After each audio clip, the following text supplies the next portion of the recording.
too, or welcome back to my channel. I'm Nomadic Timbo, and today I'm going to talk to you about what it's like to travel in Morocco. I hope you can hear me because it's extremely windy up on this rooftop, as you can see, so I'll do my best, but I think it should be okay with this microphone. But yeah, I guess I'll tell when I get to editing later. Alright, so yeah, reason I want to talk about Morocco today is because, well, I got here a week ago, and man, it's so good to be back because, well, to say I have a lot of love for this country is an understatement. I mean, this is my fourth time that I've come here now, so I think that kind of speaks for itself. And I mean, it's an amazing way to, well, I mean, if you're looking to go to an African country for the first time, particularly if you're from Europe, then I think it's an awesome way to start because it's quite easy to get around overall. I mean, don't be naive because, well, I mean, you can't yeah, I mean, you need to have like a little bit of common sense about you, which I'll explain more about later. But so yeah, what are the appeals about Morocco? Well, for starters, I mean, like I said, if you're starting off with this as your first country in the continent of Africa, then it's a really, really easy way to start because it's so easy to get around. I mean, granted, you don't have the travel companies like you do in Thailand, where, you know, there's endless amounts of travel agencies where you can just book your tickets to get around the country. But having said that, though, if you go with a bus company, what is called super tours, then you can definitely either catch the bus that way or maybe even catch a taxi, because I mean, the taxis sometimes can be a little bit cheap. I mean, obviously buses would be the cheaper option, but, and you know, if you are going from one well-known town to the other, then yeah, I still would recommend that. But having said that, though, if you are forced to catch a taxi, then, you know, that's not necessarily a bad thing, because sometimes you can get good deals, particularly when you contact your hostel or wherever it is that you stay in at the time. So let me talk about some places that I visited in this country that I really, really like. I mean, well, let me start off with the first one, which I didn't really like too much. And I mean, some people love it, and I get it if they do, but for me, it was not quite to my liking, and that was Marrakesh. The reason being is that I find Marrakesh to be a little bit on the intense side. I mean, don't get me wrong, it's a really, really cultural place, and you get to see some really astonishing architecture, particularly when you're in the Medina or when you're inside like a lot of different types of buildings. But yeah, just a word of warning, you know, you do get hassled sometimes if you're a tourist, and you do have to say no many times until they finally leave you alone. But having said that, though, I mean, if you say like la shukran, like a no thank you in Arabic instead of no merci in French, or just like straight up no or no thank you, then they are more likely to leave you alone that bit quicker. At least in my experience anyway. But I still think it's worth checking out. I mean, everything is subjective, of course. Just because it wasn't to my liking doesn't mean it'll be the same for you. Having said that, though, I mean, Marrakesh is a really good place to start. And if you want to do a Sahara desert tour, then like you can actually, there's a lot of tours that you can do via Marrakesh that'll get you over to a couple of towns which are close to the Sahara, which I'll talk about right now. One of them is a place called Wazizat, and Wazizat is where they filmed so many movies, like, well, you know, Gladiator, also Kingdom of Heaven, also like a James Bond film has been filmed there. Lawrence of Arabia, and some TV shows like Game of Thrones as well have been filmed there. So yeah, it's used quite often when it's meant, you know, the actual films are meant to be in Egypt or like Saudi Arabia compared to, well, instead of Morocco.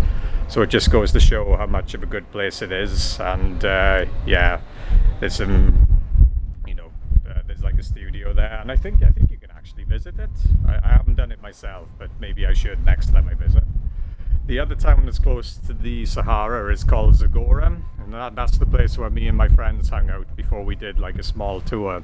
So nice little town, and it's on the edge of the Sahara, and yeah, it's quite nice. I mean, it's like even though it's kind of the gateway to the Sahara and it's on the edge of it, There's not actually that many tourists around, and that's like part of the charm, really. I mean, it's a really, really cool place to visit and very cultural. By the way, I don't know if you can hear the mosque calls in the background. If you can, then awesome, because that's like a really, well, I mean, that's a really awesome addition to visiting a country like this. I mean, I think it really adds to the culture shock. And well, I mean, the only time that it's, you know, maybe slightly annoying is if it's when it's 5 a.m. in the morning. But apart from that, I think it's super badass. But anyway, so yes, I was talking about Zagora, and like I said, that's on the edge of the Sahara. So it does give you very, very good access there. But I mean, just a word of advice. It's a good idea to do your research before organizing a tour before you go to the desert, because some will give you more of a proper adventurous kind of experience, whereas others feels like a little bit too catered towards tourists. I mean, granted, you need to be safe because you are going into a really dry place on earth, rather. So yeah, you do need to, it is a case of safety first, but I think it's all about a balance of that and making sure that you have a bit of an adventure. So yeah, that's the desert bit out of the way. I've also been to a town called Chefchaouen, and I think many of you who are into travel have probably come across a lot of photos of this town, because it's very unique the way it's painted blue, and it's just absolutely gorgeous. And again, it's another place that really shows off the Moroccan culture, but in such a different way compared to other parts of the country, because it is virtually all blue. All of the buildings are painted blue, so it's wonderful to witness, whether you're from a distance or whether you're actually walking through the streets as well. Prayer calls are really going off now. But yeah, so I really highly recommend going there, and it's got quite a relaxed vibe to it. You don't really get so much intensity.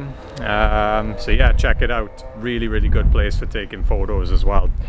And not surprisingly, because I like surfing, I spend a lot of time, well, most of the time by the coast, and currently I'm in Essaouira right now at a really nice new hostel. So shout out to you guys who run the hostel. It's called Welcome In.